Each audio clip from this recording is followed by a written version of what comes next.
मसीह के शक्तिशाली और जलाली नाम में आज दिनांक 28 दिसंबर दिन मंगलवार को हम आप सबका स्वागत करते हैं। आज के दिन का जो वचन है वो लिया गया है इब्रानियों की पत्री उसका 11 अध्याय उसका 7वां पद। वचन इस प्रकार से कहता है, विश्वास ही से नूह ने उस बातों के विषय में जो उस समय दिखाई ना पड़ती थी चेतावनी पाकर भक्ति के साथ अपने घराने के बचाव के लिए जहाज बनाया और उसके द्वारा उसने संसार को दोषी ठहराया और उस धर्म का वारिस हुआ जो विश्वास से होता है। परमेश्वर में मेरे प्रिय लोगों, जब हम नूह के जीवन में देखते हैं तो उसके जीवन में एक ईश्वरीय भय दिखता है, एक ईश्वरीय श्रद्धा दिखती है, जो श्रद्धा उसको पवित्रता और एक आशीष और एक छुटकारे की तरफ लेके गई। अगर हम ध्यान से इन वचनों को पढ़ेंगे तो हमें यह पता चलेगा नूह के समय तक कोई बारिश नहीं हुई थी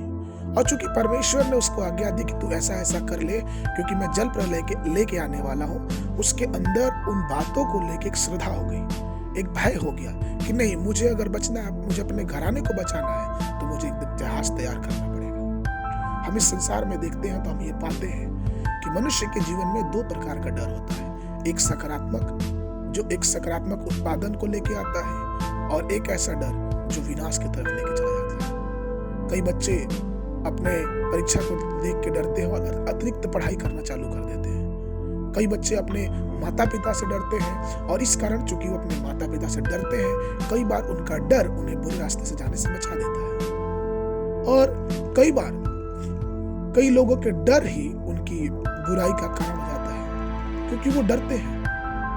इसी प्रकार से नूह के जीवन में हम देखते हैं कि उसने ईश्वरीय चेतावनी पाई कि देखो अब एक बाढ़ आएगा, एक तूफान आएगा जिसमें पूरी दुनिया खत्म हो जाएगी। अब चूंकि उस ईश्वरीय भय से, ईश्वरीय श्रद्धा से उसने परमेश्वर के वचन को माना और उस डर को अपने मन में मौजूद रखा और उसने जहाज बनाया और उसके जहाज बनाने से उसके पूरा परिवार और सारे संसार के प्राणियों में से एक जोड़ा परमेश्वर ने बचाया। आज मनुष्य कई प्रकार के डर से भयभीत है, डरा हुआ है।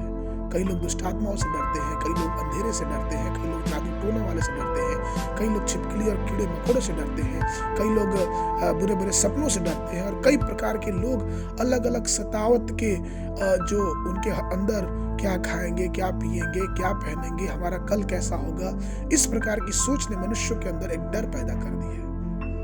और ये इसलिए हुआ क्योंकि मनुष्यों ने, या फिर यूं कहें कि हम सब ने ईश्वर से भय खाना, ईश्वर से डर खाना छोड़ दिया है और यही सब बातों की चिंताएं हमारे और आपके जीवन में रहती है। प्रभु यीशु मसीह ने हमें उस डर से बाहर निकाला है। परमेश्वर ने हमें एक ऐसा जीवन दिया है कि हम उस भय से मुक्त होकर उस परमेश्वर के भय में आगे बढ़ते जाएं। क्योंकि हमारा ध्यान इन सब बातों में लगा रहता है, इसलिए परमेश्वर का वचन बार बार कहता है कि मत डर क्योंकि मैं तेरे साथ हूं। उसने हमें बार बार सिखाया है कि मैं तेरा उद्धार करता हूं। यशायाह की पुस्तक उसका 12 उसके 2 पद में वचन इस प्रकार से कहता है, परमेश्वर मेरा उद्धार है, मैं भरोसा रखूंगा और ना थरथराऊंगा क्योंकि प्रभु यहोवा मेरा बल और मेरा भजन का विषय है और वह मेरा उद्धार करता हो गया है। अर्थात वह हमारा परमेश्वर है। हमें घबराने की जरूरत नहीं है, दुनिया की चीजों से नहीं, हमें परमेश्वर का भय अपने जीवन में, अपनी आत्मा में रखना है। वो भय जो हमें और आपको एक अलग मुकाम तक लेके जाएगा, एक अलग छुटकारे तक लेके जाएगा और वो हमारा परमेश्वर का भय ही हो सकता है। आज के मनन के लिए जो पद है वो लिया गया है पहला यूहन्ना की पत्री उसका 4वां अध्याय उसका 18 पद। प्रेम में भय नहीं होता वरन सिद्ध प्रेम भय को दूर कर देता है क्योंकि भय से कष्ट होता है और जो भय करता है वह प्रेम में सिद्ध नहीं होता है। परमेश्वर आप सबको आशीष देने